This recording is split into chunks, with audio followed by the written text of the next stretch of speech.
emisionit Rëzafa. Mi mbrëma miq të emisionit Rëzafa TV Histori. Po takohemi sonte dhe ka kaluar vetëm një ditë nga 7 marsi, por unë një farë mënyre do ta kujtoja 7 marsin me një dokumentacion sa do të vogël që mund dali nga arkivi i Muzeut Historik të Shkodrës. Natyrisht që është shumë e rëndësishme që të përkujtohet ajo ditë e cilën është marrë dikur një vendim si hapje e shkollës parë shqipe, një model i cili në fakt i bën nder hapjes asaj që e kanë konsideruar shkollë parë shqipe, por që për shumë studiues edhe për mua nuk është shkolla e parë shqipe. Është bërë një nder i tillë kësaj shkolle, shumë të rëndësishme patjetër në Korçë, por shkolla shqipe ka pas shumë më përpara kësaj lloj shkolle edhe këtij 7 marsi. Gjithsesi është një ditë shumë e rëndësishme e kombit tonë. Është një ditë e rëndësishme sepse arsimi, gjuha e shkruar, edukimi, kultura, që ka të bëjnë pjesë me qytetrimin, është pikërisht ky moment, arsimi. Çuarja e nxënësve, e fëmijëve në shkollë, kryerja e shkollës, nxënës. Nuk ka fjalë më të bukur se sa kaq. Dhe kjo është edhe krenaria e kësaj date.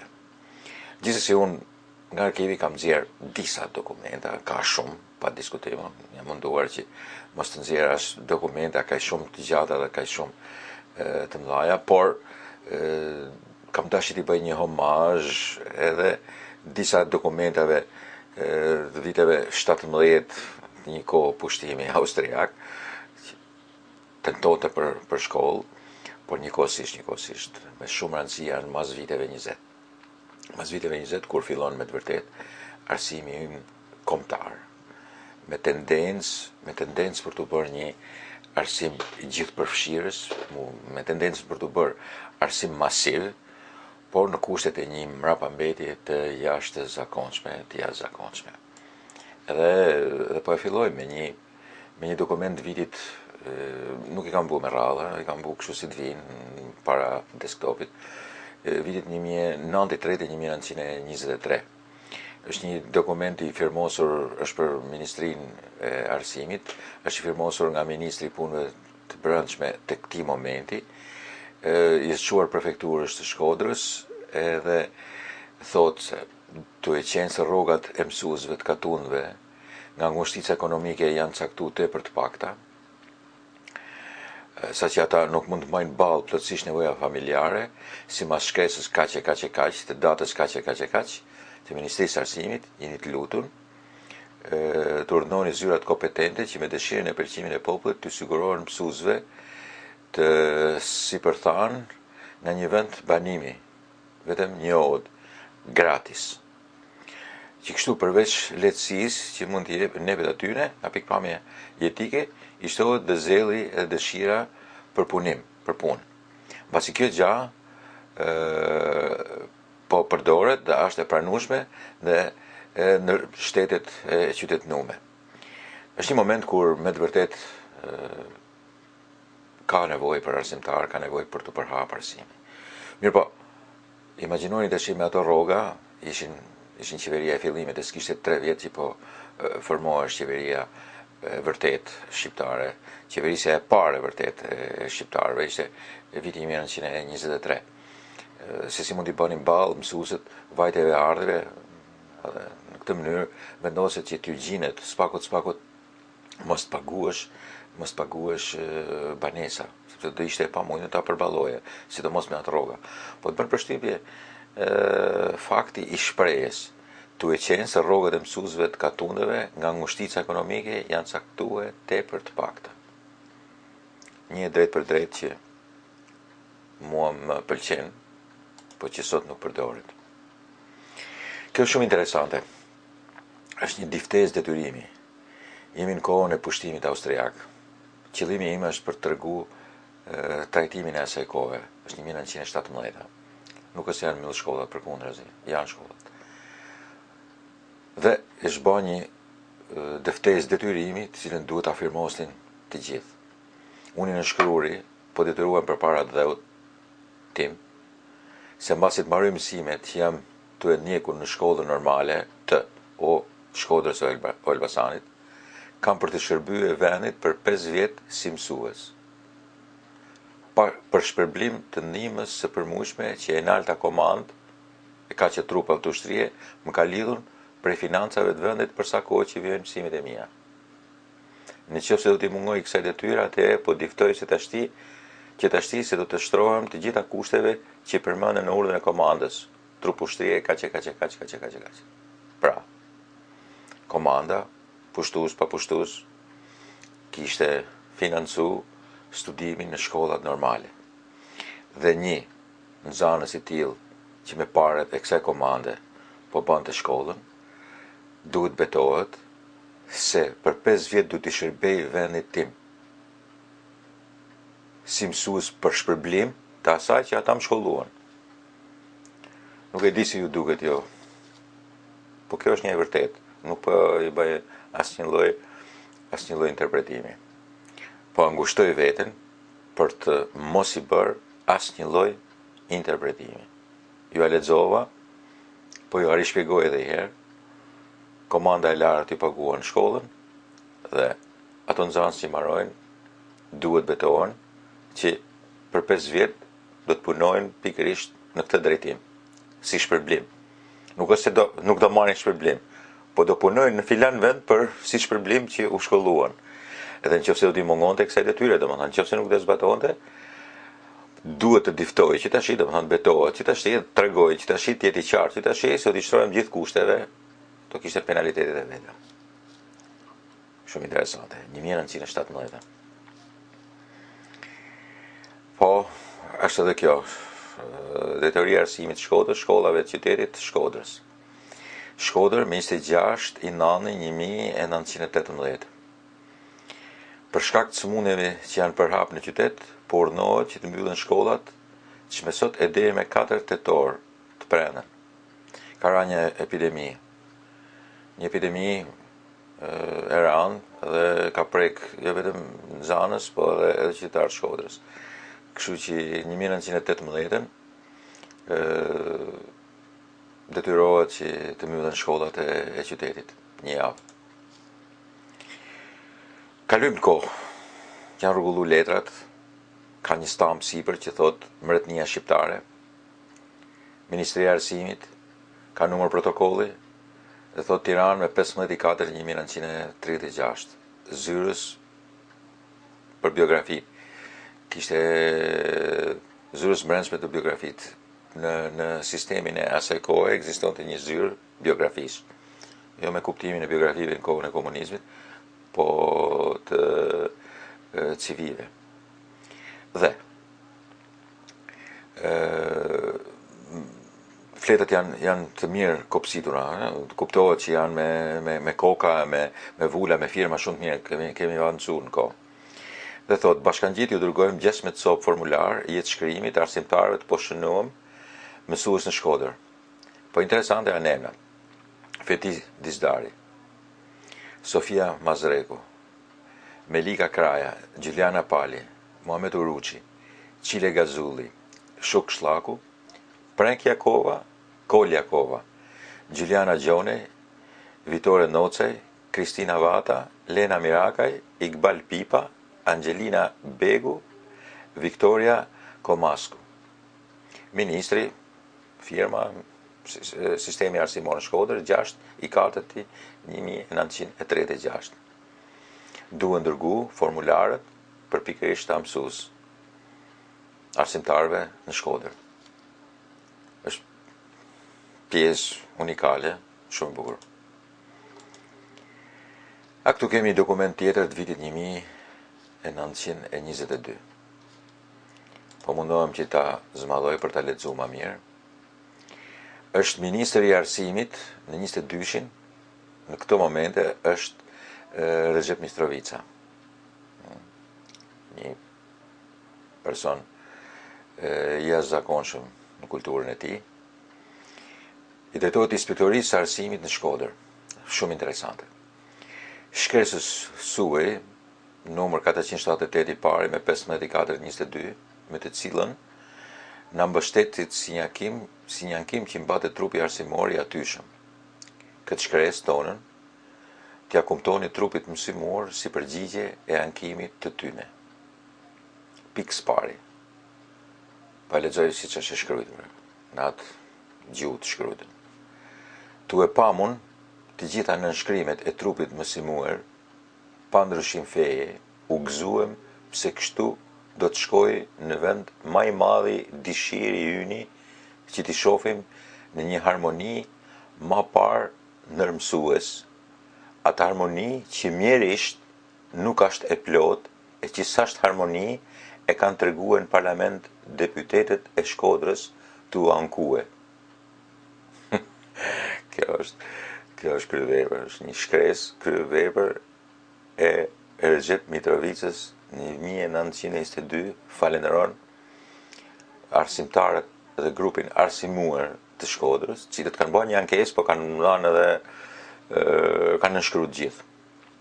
Janë bërë unik për një kërkesë tyre arsimore. Dhe ministri i thot lexojeni këtë falënderim timin, i falenderon arsimtarët e Shkodrës që pa dallim feje, këtë ankesë kanë bërë të përbashkët, kanë kërkuar përmirësime kushtes edhe rrogash, pa diskutim, dhe ja kanë dërguar ministrit.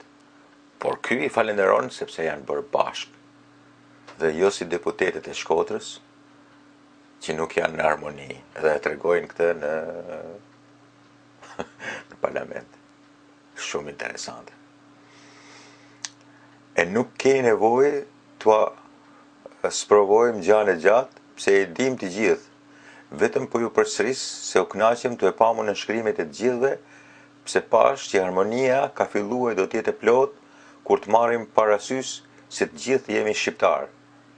Kisha për dash të përmendi se poezia e bukur e Vasa Pashës, e cila dhe pse ka shumë kohë, e mot, që pa dal prej penës të tij, njeriu të madh, është vjetruar. Është një gjuhë e vjetër, po kuptimi nuk është vjetruar la. Por mjerisht deri më sot e ka ruajtur në aktualitetin për ta thënë me një fjalë të huaj ose më mirë, më të bukur në gjuhën tonë, por jam i sigurt se do ta humim për mësuesit të punojmë idealisht, do të thënë të e marrën parasysh kulturën. Shpresoj etj. Ç'a do të them? Ju pranohen edhe kërkesat që kanë bërë. Ç'a do të them me këtë? Pa dashur një fut sistemit politikës, ka qenë problem në Shkodër edhe në atë kohë një lloj ndasie. Edhe kjo vërtetohet edhe nga letra, nga përgjigja shumë e dashur që i ban ministri i arsimit Recep Mitrovica, ju kthen përgjigje arsimtarëve të Shkodrës. Po të gjithë i kanë kërkuar, edhe kanë kërku, po njëkohësisht edhe kanë bërë vërejtjet e tyne. Po duke qenë se kanë qenë bashkë, kanë firmos të gjithë, kanë qenë një zëri, nuk kanë qenë të ndarë, ministri është një entuziazmun, edhe nuk bën asgjë tjetër, por i lavdron pa fund. Dhe ju plotson çdo lloj dëshire që kanë, ose synimi që kanë pas. Është një letër e shkëlqyer, e protokolluar, e shpërndar ke gjithë tjerët detyritë arsimore të Shqipërisë që ta marrin vesh të gjithë se si është vepruar në Shkodër. Që ishte kulmi i arsimit kombëtar. Duhet me thënë këtë fjalë. Kishte më tepër mësues Shkodra, kishte më tepër zhvillim në atë kohë, sidomos në çështjet e arsimit. Këtu kam një qarkore tjetër, ligj për shpërblimin patriotik të vitit 1927, në dhjetor të 1927-s. Janë disa nene për shpërblimin patriotik, gjithë atyre që para 28 nëntorit 1912 kanë sjellë shpërblime morale ose materiale me vlerë përfitimin e independencës shqiptare. Edhe janë disa artikuj e tregon se si do të shpërblehen vetë ata që jetojnë dhe që janë patriotët, që kanë shërbyer për independencën, pavarësinë ka fjalën. Edhe sa do të paguën, nuk kam e kalu, thot 400 franga ari në muaj, 400 franga ari në muaj. Pastaj si është në moshën, një moshën 60 vjeç, për disa që i kanë nëse nuk janë edhe fizikisht mirë, për fëmijët e tyre, për zbatimin e ligjit vendosen gjithë prefekturat për ta zbatuar. Edhe kryetari i Republikës Shqiptare i veshur prej vullnetit popullit në fuqitë sovrane të shtetit, mas trupit legislativ, edhe ka vendosur me zogu firmën, por janë gjithë zëvendësministrat, ministrat, në përgjithësi është një letër e kopësitur dhe respektohen absolutisht të gjithë kontribusit e pavarësisë të 1912 me këtë qarkore. Shumë prej tyre i takon Ministrisë Arsimit, se shumë prej tyre do të ishin mësues. Shumë prej tyre do të kishin fëmijë mësues. Shumë prej tyre ishin akoma gjallë dhe shumë prej tyre, disa prej tyre edhe kishin vdekur, kanë marrë një shpërblim që nuk ishte i vogël, ishte jashtëzakonisht i mirë, mund të them, për nga frangatar. Këtu kemi një tjetër, Shkodër, 14/3/1921, është drejtori i arsimit të Shkodrës, Gasper Beltoja, nëse nuk gabohem, firma e tij është. Po kam deri me ju lajmërua se Mos Cleveland, drejtoria e shkollës amerikane e këtushme, pat marrë libra kënimi një copë 100 për fëmijët të shkollës tuaj. Ta shkërkoj që me ble dhe Miss Willem. Drejtoria e shkollës amerikane në Tiranë, 25 libra kënimi, 3 tagimit, të cilët në gjinën kërkon. Të e pas një mua kryqi kuq amerikanët, shkolla këtushme, në fillim të vjetit shkollore 22 me materiale që me ftyra e mësimit shikimit, karta geografike e tjerë të kenë të libro e jepet nxënësve shqiptar të vorfur. Nuk e pa është arsyeshme, thot, që të merrshe pare. Prandaj ja fala. Janë shumë sinqertë. Janë shumë sinqertë. Natyrisht, për dy gjana e nxora këtë dokument. E para për sinqeritetin e një shefi arsimi, drejtori arsimor, si Gasper Beltoja. E dyta, ndihmën e amerikanëve.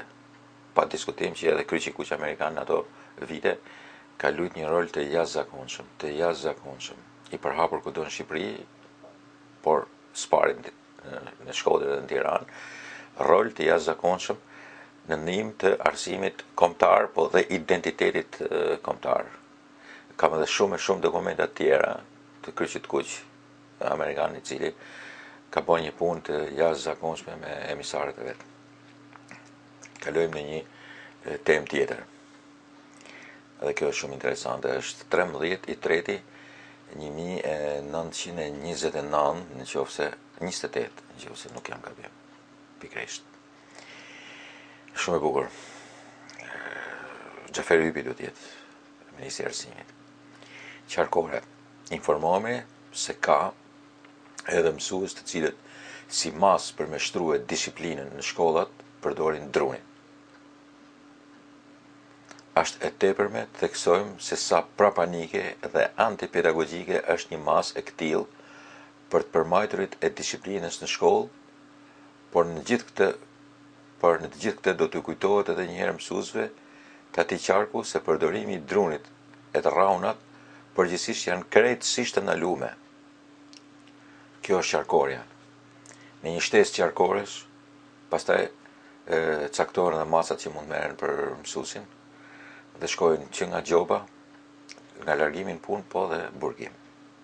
Natyrisht ishte një problem i madh. Ishte një problem i madh se shpeshherë përdorimi i rraunit të nxënësit ishte një metodologji e zakonshme. Por megjithse jemi në fillimet e arsimit kombëtar, tashmë Ministria e Arsimit, Ministria e Brendshme kërkojnë që ta fusin arsimin shkollor baraz me botën e qytetëruar. Kur them botën e qytetëruar me Evropën, sepse edhe në botë vazhdonin ta përdorin drunin. Por kur them botën e qytetëruar, domethënë kam fjalën për Evropën, Shtetet e Bashkuara të Amerikës, por kryesisht Evropën e zhvilluar. Dhe një nga qarkoret e para, urdhër, ma vonë bëhet ligj, ishte kjo pikërisht e Ministrisë së Arsimit, janë edhe më përpara, ka edhe më përpara disa qarkore, po i bin letë e letë si problem. Tashima i bëhat një problem i madh dhe do fillojnë edhe masat nënshkrimore për mësuesit. Këtu kemi një tjetër.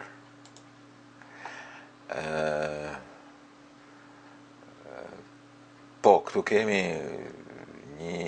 një po Shkodër 13-11 1921 Shkodër, drejtorisë arsimit. Këtu kemi një urdhër, letër të Musa Jugës me vullën e parlamentares Shkodrës. Dhe do të kam deri me lajmërua se në rast të njoftunit, pakja shumë e rëndësishme, zyrtarisht qeverisëson prej fuqive të mëdha të Evropës, se do të bëhet një manifestim mirë njoftimi, i cili ka me filluar në orën 5 masdite. Andaj jeni të lutur të lajmëroni drejtorët e shkollave për me gjetë në orën e caktuar bashkë me nxënësit përpara parlamentares. Është momenti i vitit 1921 që janë fuqitë e mëdha të Evropës që njohin zyrtarisht pikërisht shtetin shqiptar. Është një nga gëzimet më të mëdha dhe kryetari i bashkisë Shkodrës asaj kohe, ose më mirë t'i them kryetari i perlimtares, nuk e quajnë bashki akoma. Ishte perlimtare, kështu shkruhesh. Kishte një vull të kuqe dhe jo Shkodër, po Shkodrë. Shkodrë me në fund. Bile unë kam edhe stemën e këtyre viteve në pavionin e Pinakotekës. Po e bukur është se nga gëzimi nxjerrin shkollat në 5 masdite sa marrin njoftimet. Njoftimet shmarrin aty nga koha e drekës, që fuqitë e mëdha e kanë njoft shtetin shqiptar. Mas njoftjes nga fuqitë e mëdha shtetit shqiptar, ajo futet në lidhjet e kombeve. Kështu që ky është momenti i vitit 1921 i jashtëzakonshëm kur Shqipëria më në fund njihet nga bota. Jo vetëm nga Evropa, po njihet nga bota.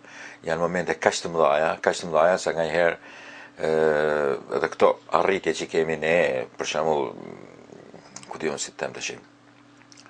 Futja në NATO ose nesër pranimi në BE më duken të vogla.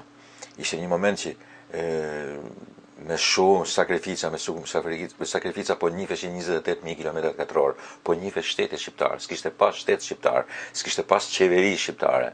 Kësaj radhe vjen një gëzim i jashtëzakonshëm dhe kjo shprehet edhe me letrën e kryetarit bashkisë Shkodrës që organizoni kërkon ministrisë seksionit arsimit, drejtorisë arsimore, që ti marrin nxënësit e shkollave dhe të demonstrojnë një lloj gëzimi të jashtëzakonshëm para bashkisë Shkodrës ose perlimtares. Këtu kemi një dokument tjetër.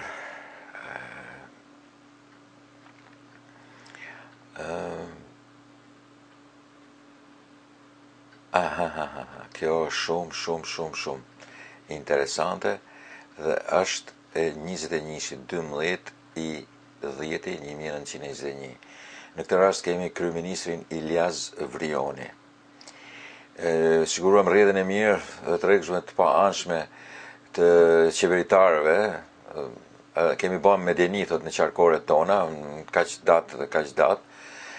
Gjithsesi lajmërohemi në bazë të komunikatave edhe të degëve të ndryshme të administratorëve të varur prej shumë zyrave për të marrë masat më të ashpra të i dhanë në fund një herë e përgjithmonë shërbimin të mpunësve që të marrin pjesë në klube politike dhe partizane.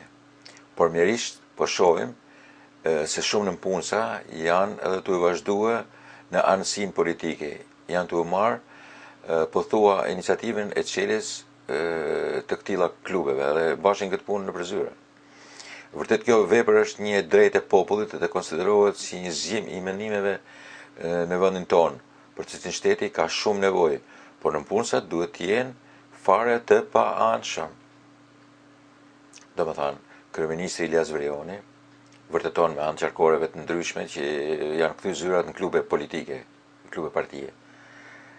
Dhe pranon që është një vepër e drejtë, sa kishte fillu një farë pluralizmi, sa kishte fillu një lëvizje politike, sa kishte fillu që njerëzit ishin të lirë, të organizoheshin, të ndaheshin nëpër klube politike dhe partizanç, në kuptimin e partive. konsiderohet njëzimi mendimeve për vendin tonë.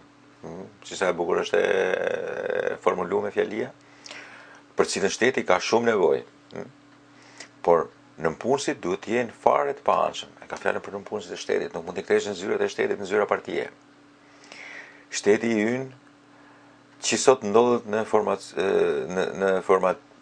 formatime, ka fjalën, ka më tepër nevojë nga të gjithë për nënpunësa të drejtë, të ndershëm e krejt të paanshëm. S'ka më qartë se sa kaq. Nënpunësat që tu përzim me të tilla vende politike banë të vegla të njenës ose tjetës parti, do të shkaktojnë pakënaqësinë e përgjithshme, me sjelljet e tyre dëmtojnë politikën e brendshme e të jashtme të shtetit, e më në fund mund të thonë se fusin në rrezik jetën e atdheut. Parinit të porositur që urdhat e dhënën në qarkorët e kësaj kryesie të zbatohen pikërisht të marrë tanë masën e duar mbi ndalimin e punësve në pjesëmarrje dhe anësi politike. Ilyas Vrioni. Çfarë ndodhte? Sqarimet e qarkorit e tjera janë të tilla. E para leshin zyrat, e dyta ktheshin zyrat në klube partije, e treta shfrytëzonin postin për organizime partijake dhe ngatroheshin edhe me njëri tjetrin.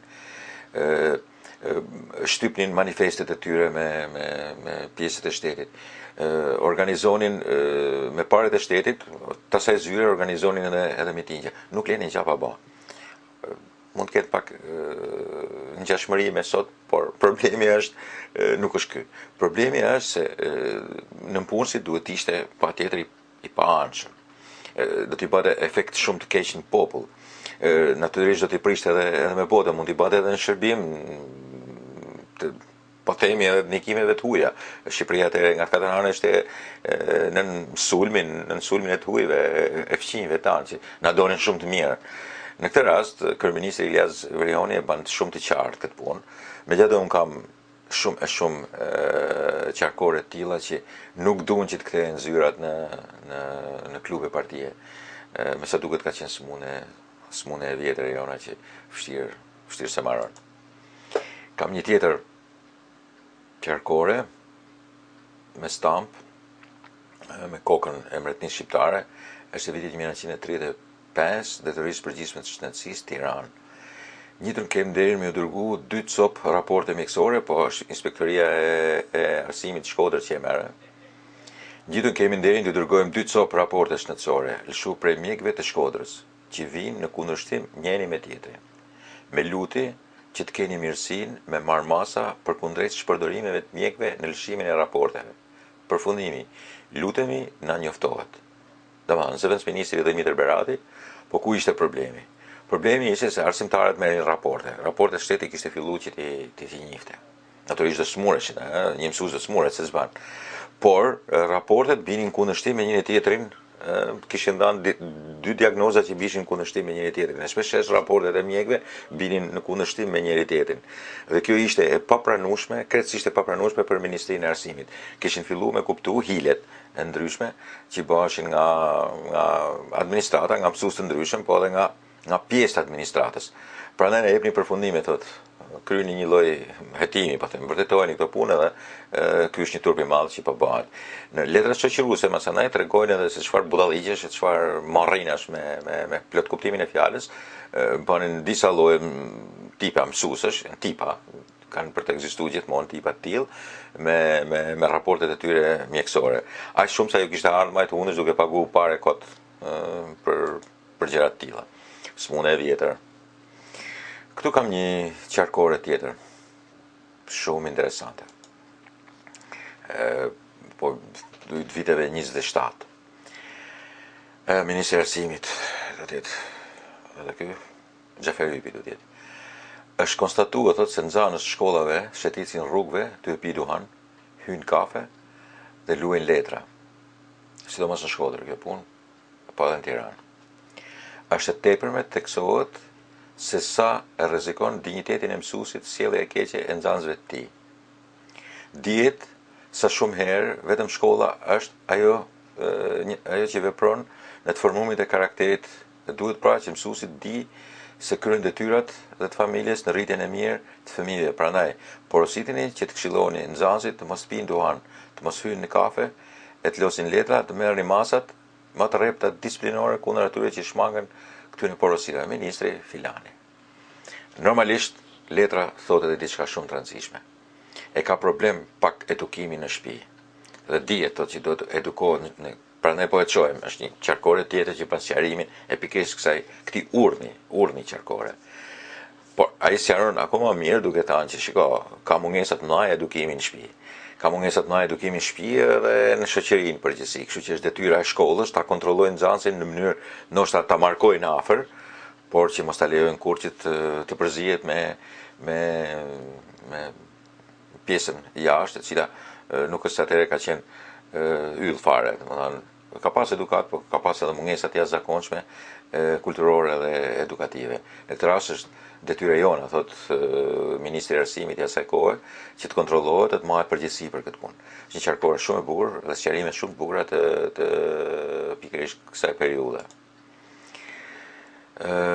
Vitit 1934, Mbretënia Shqiptare, numër kaq e numër aq, Inspektorisë Arsimit në Shkodër, kjo është me firmën e Mirash Ivanajt, gjithë shkollave të Mbretënisë, po për më tepër në Shkodër. Kemi konstatuar se personeli arsimor deri më sot është rrëfyer pothuajse krejt indiferent dhe i pa interesuar përsa i përket kërkimeve dhe mbledhjes së sendeve arkeologjike, historike, artistike dhe etnografike, ndosë duhet ishte flamurtari e shtytësi i kërkimeve të tilla. Porositin pra me mbledhun jo vetëm çdo send që ju duket e vlefshme dhe e denjë për ekspozuar në sallat e muzeut kombëtar, ose që mund të shërbejë për ndriçimin e kohëve të lashta të popullit atë ton, por edhe me raportue gjatë e gjanë migërmalla eventuale, vorre të vjetra në çdo send tjetër që mund të heqi vërejtjen në rajonin ku veproni. Pra, nuk është ngrit mirë një akademi e cila të merret me anën muzeale, nuk ka institucione edhe institutet posaçme për këtë punë. I bie që të merret shumë, ka dhe qarkore të vjetra të vitit 22-23, po desha ta përsëris këtë të vitit 1934 edhe për shkakun e firmës Mirash Ivanajt. Normalisht që është shumë interesante të dihet se arsimi duhesh lidh, personeli arsimor, arsimtarët ishin ata që kuptonin më mirë në këtë drejtim, duheshin lidhur, duheshin bërë të afërt me pikërisht arkeologjinë, anën muzeale, gjetë të sende. Dhe pikërisht kjo qarkore, kjo urdhësi e ministrit e bën më të plot situatën e asaj kohe. Viti 1934, Mirash Ivanaj, Inspektorisë së Arsimit, e kam zgjedhur sepse ka të bëjë me një person të njohur në Shkodër, zoti Feti Dizdari, thot maturanti degës normale të gjimnazit të atyshme, i është drejtuar kësaj ministrie me një lutje ku kërkon një bursë për me dalë jashtë shtetit, frekuentue një kurs për edukatën fizike. Të njoftohet të interesuar se tash është tepër vonë dhe nëse për vitin e ardhëm ka me dërguar kjo ministri atlet për me frekuentuar kurset e duara, lutja e tij do të merret në konsideracion. Pra, zotni Fet Dizdari ka qenë maturant i degës normale të gjimnazit të atyshëm, i është drejtuar ministrisë, i ka kërkuar që të shkojë në kurs. Ka qenë shumë vonë, dhe ministri vetë interesuar, i thotë që nëse e marrin këtë kërkesë për vitin tjetër ne do të çojmë, atëherë patjetër që do të merret në konsideracion. Po kthehem në Shkodër për më të lartën komandë shqiptare të asaj kohës. E ka fjalën për vitin 1917. Do të marr parasysh një shtetësi të madhe, dhe rëndësie e zakonshme si moralisht e shpirtnisë që ka për një komp, një mësues. Komanda KQK pas duhet që të ndihmojnë të jepin nxënësve të vorfër në shkollas normale të caktojë nga 60-100 korona në muaj, në mënyrë që nxënësit e vorfër që të janë prej vendit ku gjinet shkolla të marrin kaq dhe të jashmit kaq korona në muaj. Por do të mandej bezis komanda që do të marrë vesh në autoritetin e këshillit shkollor të vendit, të ftojnë popullin me bashkëpunu me ndihmu gjithë fuqi, jo drejt pas drejti në bujtina e gjana ushqimit, të themelum gjellina, e ka fjalën për me shtru me hangër, për nxënësit e tjerë.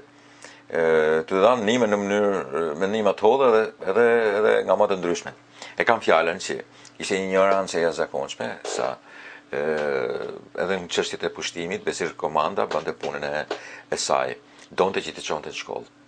Kishte ra dakord që të ishte ignorancën. Ishte kuptu që një pjesë e madhe e mrapametish vinte sepse edhe brezet po kalonin pa kishte dëshirë, po kalonin si më thonë, po fillonte ignorantizimi që në themel.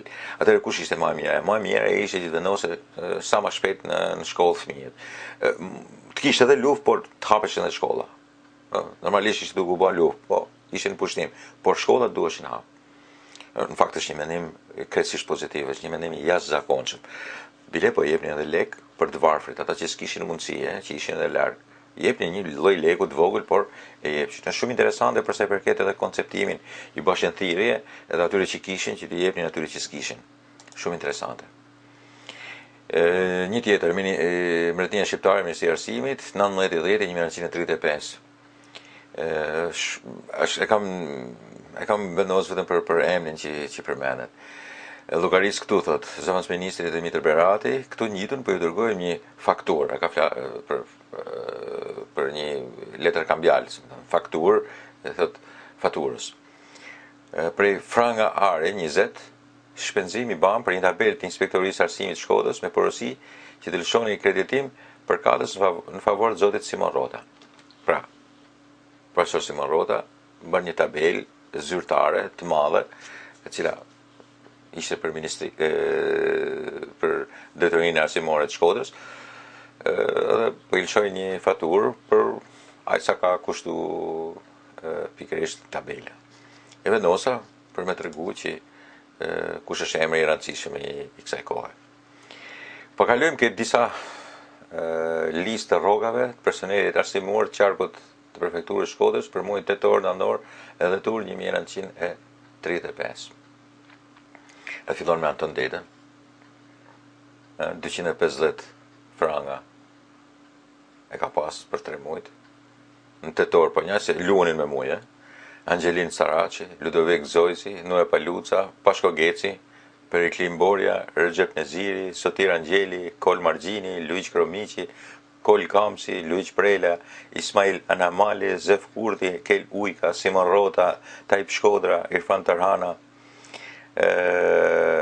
Trishana, Aqif Domini, Luiq Laca, Ragib Bekteshi, Balto Pistulli, Matilde Qarkaxhia, Karolina Naraci, Agetina Ashiku, Liza Fishta, Angelin Begu, Femistokli Falli, Angelin Paluca, Maria Paluca, Muasere Domini, Kol Koçi, Luiq Sheldia, Tom Gjyshja, Jak Lukaj, Gani Dizdari, Nureddin Kopliku, Mehmet Gjyli, po kaloj edhe këtë tjetra, Malo Beci, Recep Bërdica, Tofik Gjyli, Janus Bala, Etem Osmani, Qazim Dervishi, Hamza Vukace, Salo Halili, Ahmet Qaku, Shaqe Lezhja, Sitki Rusi, Fethi Dizdari, Ali Gjyheri, Hamdi Gogaj, Shefqet Kraja, Ragib Hoxha, Fadil Idris Hoxha, Shaqir Gjyheri, Ragib Gjylbegu, Ibrahim Dizdari, Qazim Mesi, Ibrahim Nazifi, Faik Dizdari, Musa Tabaku, Abdullah Beri, Masar Bushati, Kol Dema, Zef Doda, Rok Zojsi, Luiq Keq, Pjetër Pali, Kol Kosmaci, Pjetër Troshani, Kol Laca, Angelin Leka, Tef Kuqani, El Noca, Lucia Sarreqi, Liza Ashiku, Margarita Dema, Klementina Tukja, Lena Marika, Nusha Zeka, Çile Gazuli, Sofia Bërdica, e tjerë, dhe shifrat nga më të ndryshmet sipas shkollimit që kishin. Por shifrat më të vogël e kam pa që është 105, 110, 113. Shifrat e mëdha të tyne shkollumve që kishin me të vërtet arsimim të madh kalojnë 1200. E kanë fjalën për franga arë. Listat janë shumë interesante edhe shumë të bukura që të vërtetojnë edhe në një farë mënyrë edhe pagesën e asaj kohe të arsimtarit. Këtu kam një urdhëres vendim 1935, që është Këshilli Arsimor, nga Inspektoria e Arsimit edhe nga shumë emra të rëndësishëm të Shkodrës, që kanë vendosur Këshilli Arsimor mblodhet në datën kaq për me tregu lekun e nxënësve. Po i mblidhin edhe në atë kohë një lloj leku nxënësve që do të shpërndente për për administrimin e t'i kthehesh në mënyrë të rregullt në shkollë. Ishte një lek i vogël, patjetër, po ishte bërë me dyftesë, me kambial, patjetër që të varfërit nuk do të mbledhshin lek, po ata familje që ishin më të kenuna. Edhe ishte caktuar se si do administrohej. Shikohesh që një farë buxheti duhet ta kishte shkolla, një lloj buxheti administrativ. Dhe këtë në buxhet, po në mënyrë legale, jo në mënyrë ilegale, që bëhet sot. Më vjen keq që e them këtë, po sot është në mënyrë ilegale. Atëherë ka qenë me vendim. Vendimi i datës kaq. E thot leku i nxënësve. E patjetër të shërbet e shkollës. Edhe tregon edhe mënyra se si administrohet. Ishte në ligj, e kishin bërë ligj, e kishte çdo lloj drejtorie arsimore për ta bërë. Është e vitit 1935. Është sakt. Eksakt.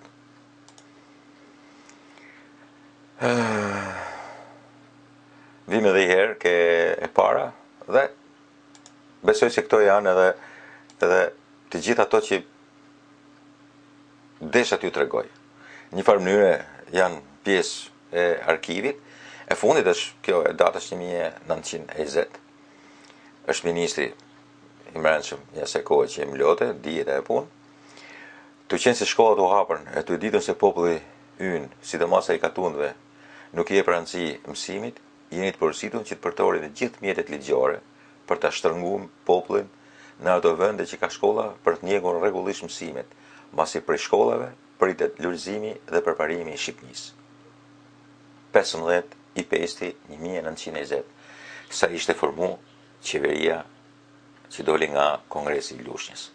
Tashmë ishte në Tiranë, po ishte në fillimet e saj. Dhe e lash për të fundit për të pa përmbajtjen. I jepet urdhër prefekturave, nën prefekturave që të shtrëngojnë sidomos pjesët e katundeve që nuk i japin rëndësi shkollimit.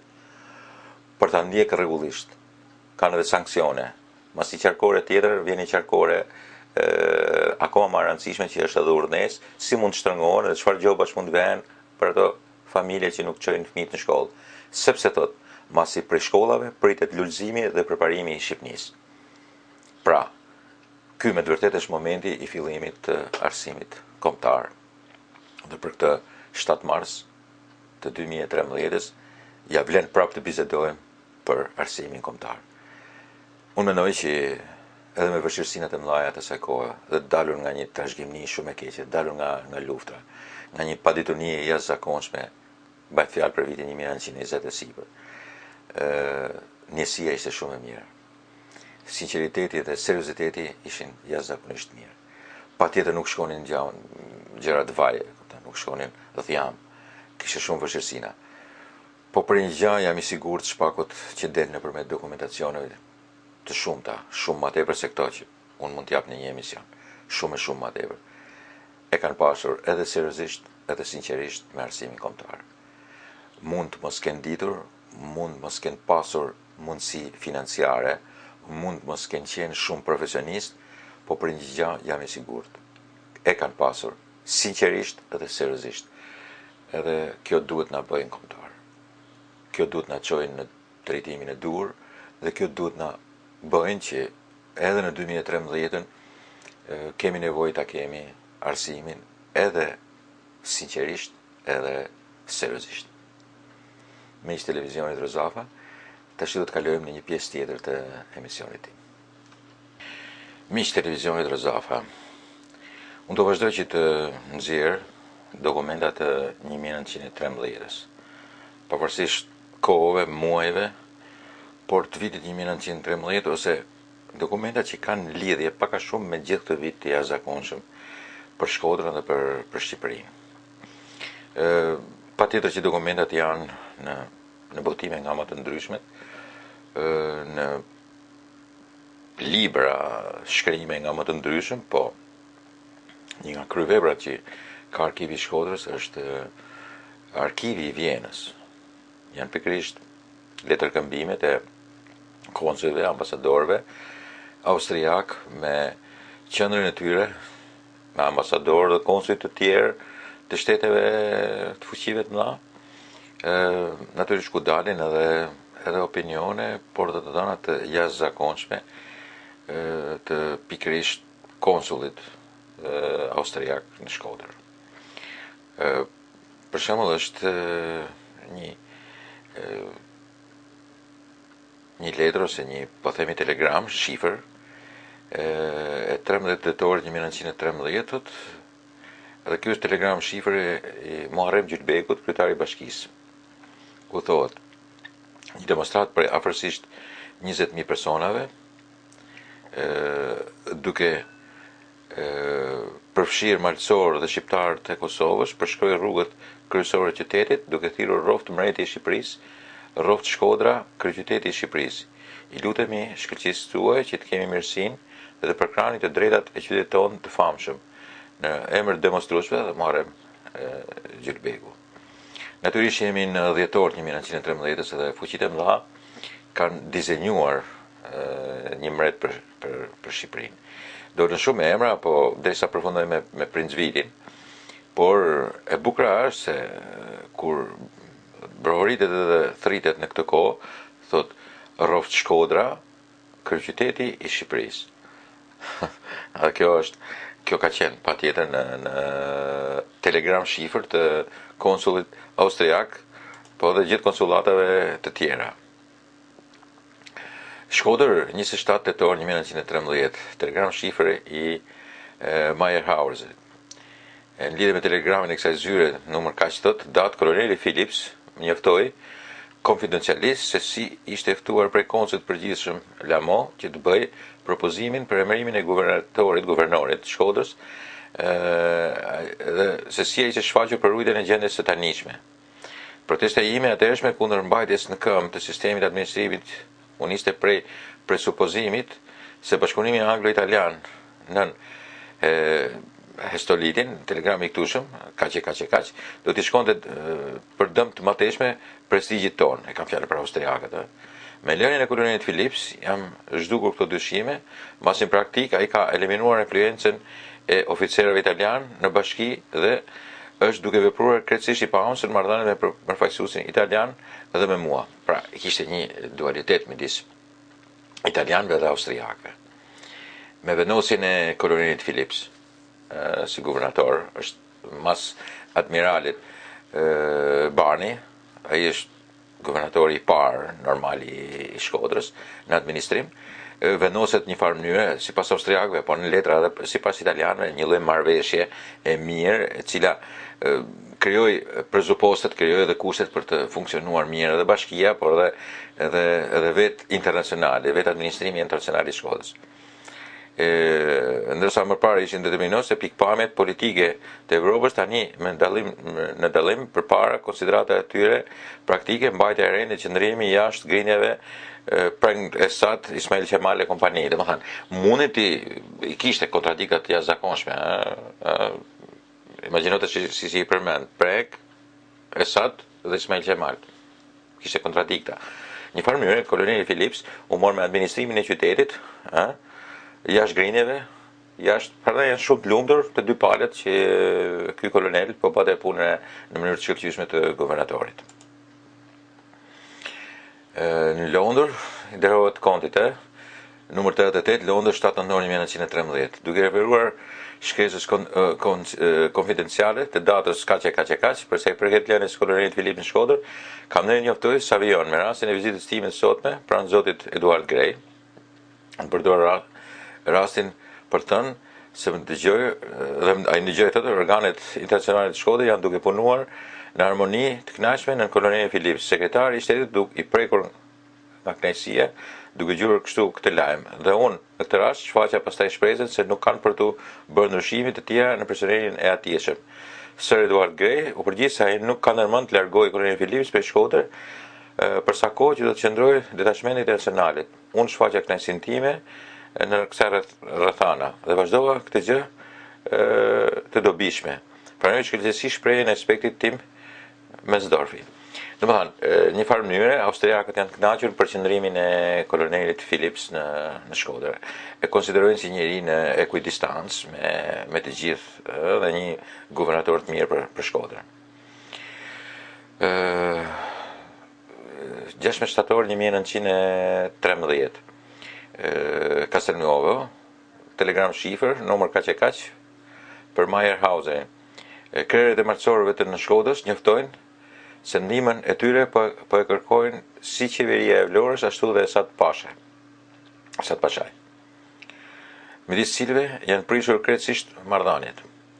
Unë i këshillova që të mbajnë anën e qeverisë Vlorës, por duke marrë parasysh se mund të ndodhin konflikt fqinjësor, ju rekomandova që me Durrësit të mbajnë rezervën më të madhe derisa në mbritjen e komisionit kontrollit.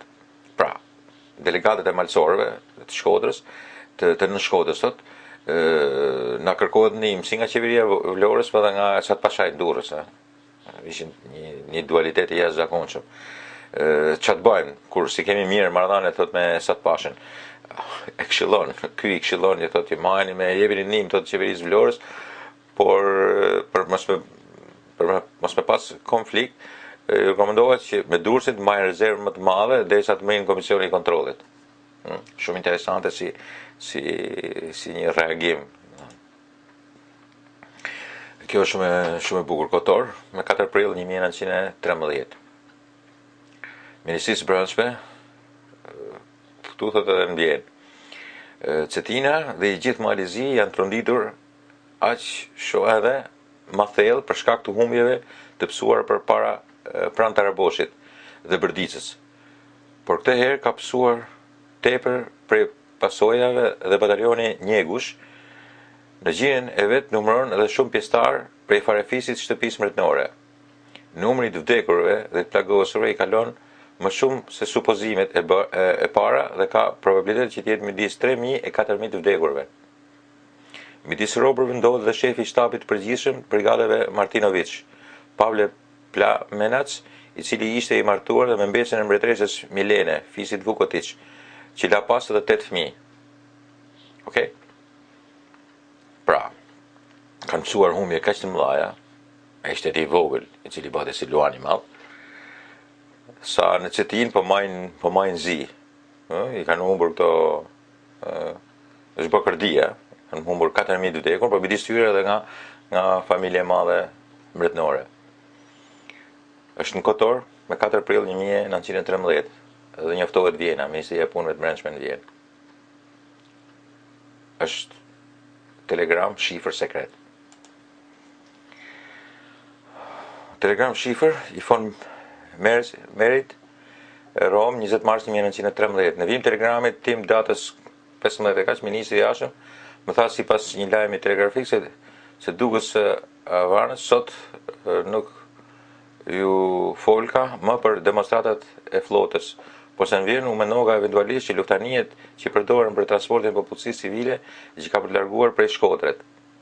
Si simptom të ri të favorshëm, ministri rilevoi notifikimin e Cetinës dhe në Beograd nga ana e gjithë fuqive të mëdha të vendimit unanim të konferencës ambasadorëve në Londër se në rast se një pushtimi të Shkodrës ky qytet ka përmbledhur Shqipërisë. Edhe mban politika të tilla. Dhe kjo e vërteton ky lloj telegrami 20 marsit 1913. Thot çonja njet, ti keni hapur aty sepse si kanë bërë dikur me Kosovën, 1998.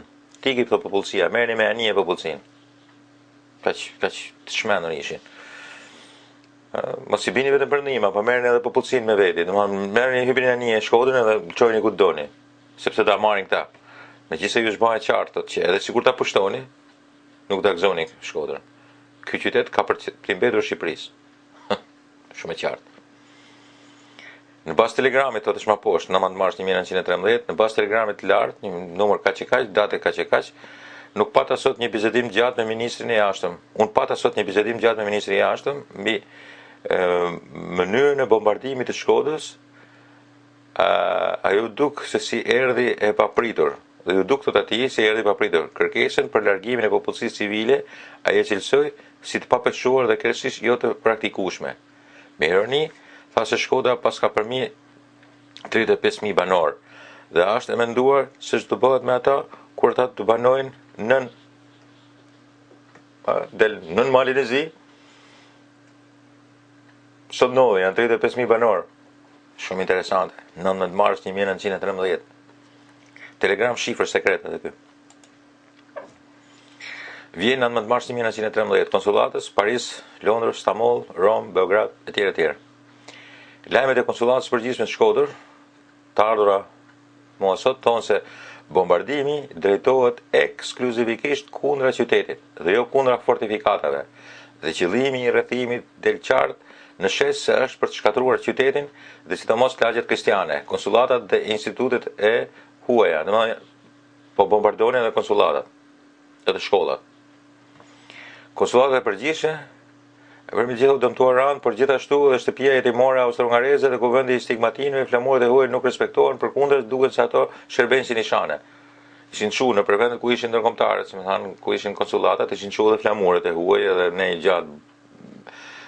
Për shembull, aty ku ishte kryqi kuq, hapesh një flamurë sipër në çati, një flamur i madh i kryqit kuq, se flamuri ku diun i shteteve, mazallama.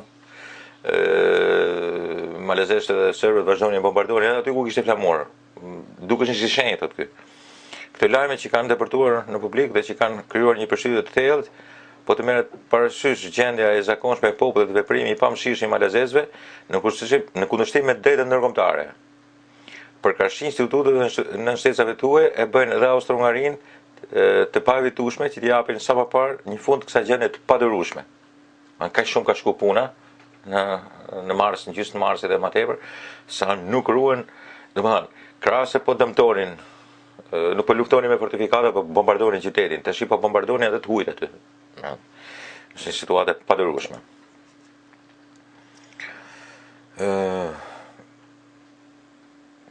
Me qëllim thot 27 mars 1913, me qëllim që fillojmë një aksion ndihme për popullsinë civile të Shkodrës, është duke vojtur shumë. Unë kam përgatitur një vapor të madh tregtar të ngarkuar me sende ushqimore, çadra, mbulesa dhe artikuj sanitar, cili qëndron i gatshëm në Kotor, në rastin që Malizi të ketë pushuar operacionet kundër Shkodrës, ato të nisen edhe një herë për Shëngjin. Përgatitur të transmetohet një aksion i madh ndihme për Shkodrën në ndrimin e një oficeri dhe një punësit të Ministrisë së Jashtme, 2 mjekë të shoqëruar dhe infermierë që kanë përdorur për qëllim një vapor të vogël, të shkojnë veçmas. Po bëheshin gati tash për intervencion ndihme. Gjithashtu ministri, por edhe ministri i Brendshëm dhe i Luftë do marr aprovimin e lartë madhërisht për caktimin e një kapitenit të garnizorit të Triestit si përgjegjës për ekspeditën në kondit që di gjuhë dhe ujë, të cilët i caktohet oficer ushqimi, 2 oficer, 5 ushtar furnizimi dhe 8 ushtarak shërbime të ndryshme. Marr guximin, po përgatiten një farë mënyre, megjithëse malazes vazhdojnë do t'i pushtojnë, këta po përgatiten për intervencionin e ndihmës. Po përgatisin, kanë marrë urdhën, janë qenë marse. Është 27 mars. Është marrë vendimi Shkodra dhe Medet Shqipërisë. Kjo luftë do marrojnë, malazest do dalin jashtë. Serbët e kanë marrë vesh, kanë marrë urdhën nga rusët që dilnin jashtë, të riqen, kanë mbet vetëm malazest. Vazhdojnë me kokë forci të bombardojnë. Vazhdojnë mos luftojnë mirë, sepse sa herë luftonin hanin grushta, por vazhdojnë me kokë forci të bombardojnë qytetin pa asnjë lloj dallimi. Por ndërkohë, internacionalet, ndërkombëtarët po merren me afrimin e sa më tepër ndihmave, si ushqimore, po edhe mjekësore, për t'i bërë ballë një gjendje katastrofike e cilat ishte qyteti. Vjen 19/3/1913, telegram, drejtuar zotit Fon Lukaç, Budapest, duke u ndodhur para lajmërimeve serioze që më kanë ardhur prej zyrës son konsullore në Shkodër, me gjendje e kërcënueshme të popullsisë atjeshme, misioneve të ndodhur në mbrojtjen tonë, si mas pëlqimit madhërisë së tij apostolike, unë kam ngarkuar legatën në Cetin për t'i deklaruar qeverisë atjeshme që të pushojë bombardimin e teshën Shkodër, të lejojë largimin e popullsisë prej qytetit. Me qëllim që kërkesimi të jepet një presion më i madh, NATO drejtuar një divizion tetar në yjet e Dalmacisë Jugore. Për të filluar një aksion ndihmë për popullsinë e Shkodrës, unë po vjem si më sipër në kontakt me Ministrinë e Luftës, Bertolt. Ka një veprim diplomatik, po edhe, si them tash, shumë inteligjent. Edhe thonë që do të tërheqin popullsinë edhe nuk do të tërheqin popullsinë. Rëndësi ka që po fillojnë blokadën detare, po bllokojnë komplet malin e zi nga deti.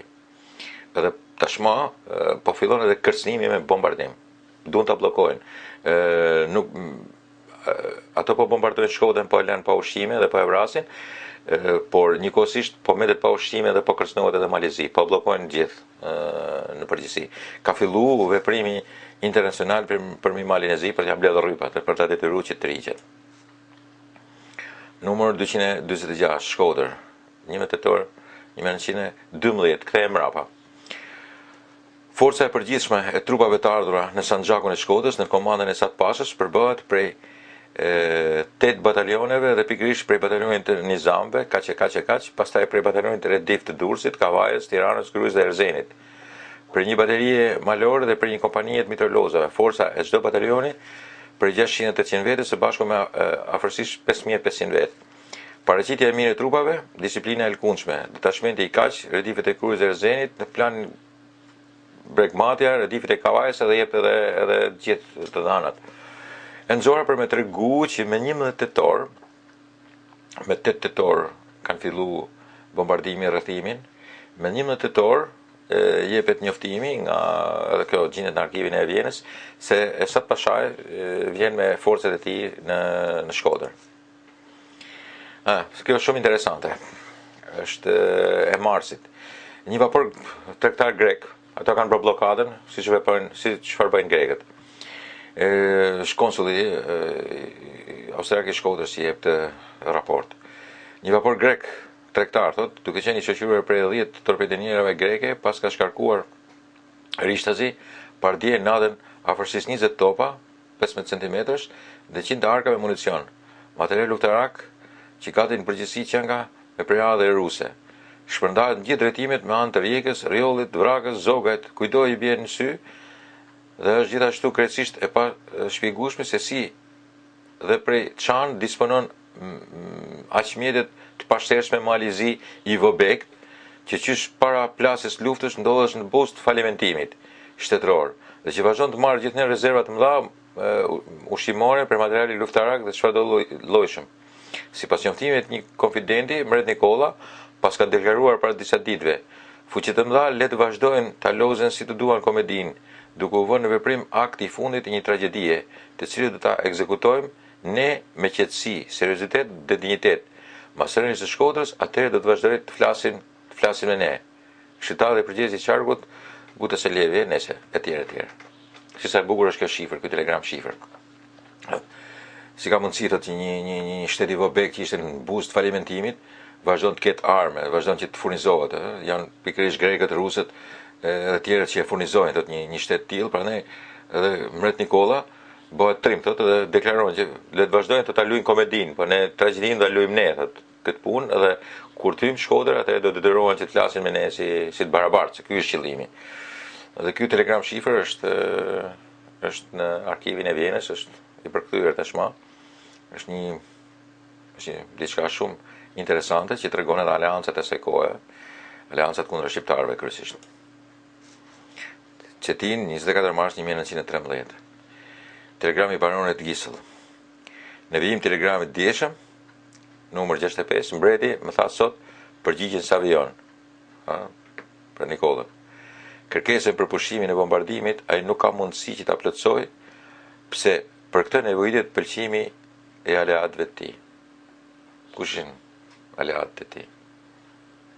Nuk mund ta ndalonte bombardimin, sepse patjetër duhet edhe pëlqimi i aleatëve të tij. Po aleatët e tij kush ishin? Natyrisht serbët dhe rusët. Kjo ishte pjesa e fundit për atyre materialeve, në shumë materiale që ka arkivi i Vjenës, po dhe shumë materiale që kam unë, por që këto për këtë emision për zjolla, për të sqaruar pak a shumë edhe situatën, po jo vetëm për luftimin, rrethimin, por në përgjithësi për të kuptuar edhe se si interpretoheshin, si funksiononin gjërat në atë kohë. Sidomos desha të nxjerrë edhe pjesën e bllokadës, pjesën e bombardimeve në qytet, pjesën se si po përgatitesh edhe intervencioni i ndërkombëtarëve. Njëkohësisht edhe se si interpretohesh edhe lufta që bënte një shtet Lilliput si Malizi për pikërisht një qytet të madh shumë të rëndësishëm, i cili ishte Shkodra. Duke lexuar edhe pjesë të tjera, kuptohet qartë që lufta për Shkodrën ishte lufta për Shqipërinë. Bëhet akoma më e qartë që në qoftë se do të binte Shkodra, në qoftë se Shkodra nuk do t'i bashkohet Shqipërisë, absolutisht Shqipërinë nuk do të kishte. Dhe ky ishte qëllimi kryesor i fqinjve tonë. Në qoftë se do të binte Shkodra, Shqipëria do të coptohej, sepse absolutisht italianët nuk mund ta lejonin dot Vlorën në duar tjera kujt. Absolutisht grekët nuk do lejonin Gjirokastrën. Do përplasesh mbi me italianët, Korçën e Gjirokastrën. Dhe njëkohësisht intrigat e shqiptarëve vetë me veten e tyre, po njëkohësisht edhe Esat Pashaj duhet me e përmend këtë fakt, një super intrigant, njëri që do të bësh patjetër një person i cili duhet sunonte në Shqipëri, kuptohet në Durrësin, pjesën sidomos zonën e Shqipërisë mesme, nuk do ta lejonin të formojë një territor i cili të kontrollojë gjithë. Me mbetjen e Shkodrës brenda territorit të Shqipërisë, atëherë mund të konsiderohet edhe Shqipëri. Është një fakt që është derdhur shumë gjak, por është edhe një fakt tjetër që edhe ndërkombëtarët i kanë rënë qafë, si kanë rënë qafë, e kam thënë edhe herë tjetër, ata kanë vendosur që ky vend të qëndronte, sidomos Shkodra, në një nga rrethimet më të jashtëzakonshëm që kanë ndodhur ndonjëherë, jo vetëm trevave shqiptare, po kanë përshtypje edhe në Ballkan, patjetër, pa diskutim edhe në Ballkan. Një rrethim i tillë, një stoicizëm i tillë. Mjafton të përmend se kur austriakët kanë marrë Podgoricën, nuk ka pas një pushk, një bravo para tyre. Absolutisht. Asnjë gjë. Absolutisht asnjë gjë. Për po them është një epope e jashtëzakonshme që ja vlen të ketë si datë përfundimtare 14 maj 1913, për cilën fatkeqësisht jo diktatura, që jo, e qunë pushtim, por as demokracia dhe njerëz të mirë kulturuar, të cilët e kanë studiuar shumë mirë 1913, nuk e përmenin me respektin e duhur pikërisht atë datë në cilët u bë eksperimenti i parë në Evropë, shumë i rëndësishëm, e një force ndërkombëtare, çliruese, administruese dhe njëkohësisht ndërtuese të një, po themi, shteti të ri, i cili nuk njifesh nga bota, por që me Shkodrën merr formën e tij të plotë. Miq televizionit Rozava, kjo ishte pjesa e dytë dhe padyshim ju uroj një vazhdim të mbrëmjes me televizionin Rozava, kurse bashkë do takohemi pikërisht premten tjetër në të njëjtën orë. Natën e mirë.